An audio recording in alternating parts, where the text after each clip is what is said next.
This exercise is called the Contralateral Row, okay? It's a really challenging one, requires balance, mobility, hip stability, and strength through your shoulders and chest. I'm going to show you a few cues here that I always pull my clients up on.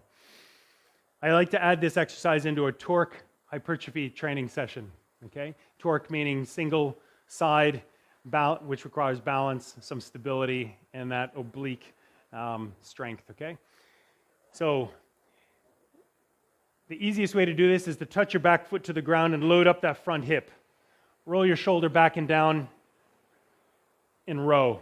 The way you want to finish at the top is with your scapula retracted here and a nice broad chest. What that looks like from behind or from the side is here, okay? I see a lot of my clients or people initially doing this.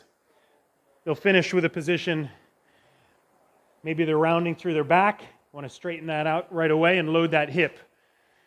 You can see sometimes right away that people are loading their quad too much. They don't get as much stability there. So push with your big toe into the ground, find a point for your eyes to fix on, load up that hip. Next thing I see people do is pulling with their shoulder forward. What we need to do, retract your shoulder, okay? Where this exercise gets a little bit more challenging is when you take that back foot off the ground, that's stabilizing.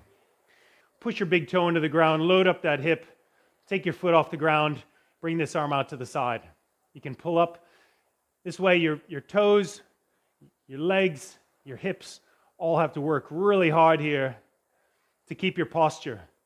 Once you start finding yourself going into a position like this, it's time to go lighter, touch your back foot to the ground, perhaps use a bench for stability. But if you can manage, you'll feel a lot in the hip, a lot in that lat, rear delt, shoulder blade.